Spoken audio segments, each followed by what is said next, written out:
ചുവന്ന നിറത്തിലൊഴുകുന്ന അതിമനോഹരമായ തടാകം ഒറ്റ നോട്ടത്തിൽ സിന്ദൂരമാണെന്നേ തോന്നൂ. എന്നാൽ ഈ തടാകത്തെ നോക്കി നിൽക്കാനേ കഴിയൂ. അബദ്ധത്തിലെങ്ങാനും തടാകത്തിലേക്ക് ഇറങ്ങിയാലോ കല്ലായി തീരും.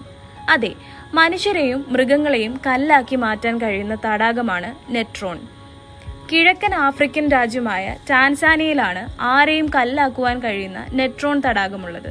56 കിലോമീറ്റർ നീളവും 22 കിലോമീറ്റർ വീതിയുമുണ്ട് ഈ തടാകത്തിന്. തടാകത്തിലെ ജലത്തിന്റെ താപനില 40 ഡിഗ്രി മുതൽ 50 ഡിഗ്രി സെൽഷ്യസ് വരെയാണ്. തടാകത്തിലേക്ക് വീഴുന്ന എന്തിനേയും കല്ലാക്കി മാറ്റുന്ന പ്രതിഭാസത്തിന് പിന്നിലെ പ്രധാന കാരണം തടാകത്തിലെ അതീവ ക്ഷാരഗുണമാണ്. നെട്രോൺ തടാകത്തിന്റെ pH മൂല്യം 10.5 ആണ്. അതുകൊണ്ട് ലവണാംശം സമുദ്രജലത്തേക്കാൾ 40% കൂടുതലാണിവിടെ. ഇവിടെ ലഭിക്കുന്ന മഴയുടെ അളവ് വളരെ കുറവാണ്. മറ്റ് നദികളിൽ നിന്നും നീരുറവുകളിൽ നിന്നും മാത്രമാണ് നദിയിലേക്ക് ജലം എത്തുന്നത്. അമിതമായ ഉപ്പിന്റെ അളവാണ് ജീവജാലങ്ങളെ കല്ലുപോലെ ആക്കി തീർക്കുന്നത്. കാൽസിഫിക്കേഷൻ പ്രക്രിയയാണ് ഇതിന് പിന്നിൽ.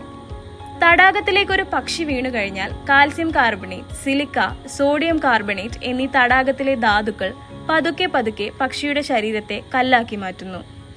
നെട്രോൺ തടാകത്തിൽ നിന്നും ഏകദേശം 10,000 മുതൽ 20,000 വരെ ഫോസിലുകൾ കണ്ടെത്തിയിട്ടുണ്ട്. 2011 ഉത്ഖനനത്തിൽ 750ഓളം പക്ഷികളുടെ ഫോസിലുകൾ കണ്ടെത്തിയിരുന്നു.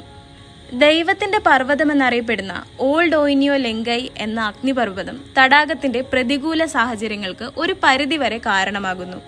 അഗ്നിപർവ്വത സ്ഫോടനങ്ങൾ തടാകത്തിലേക്ക് നാട്രോൺ ഉപ്പ്, ധാതുക്കൾ, ക്ഷാരപദാർത്ഥങ്ങൾ എന്നിവ പുറത്തുവിടുന്നു.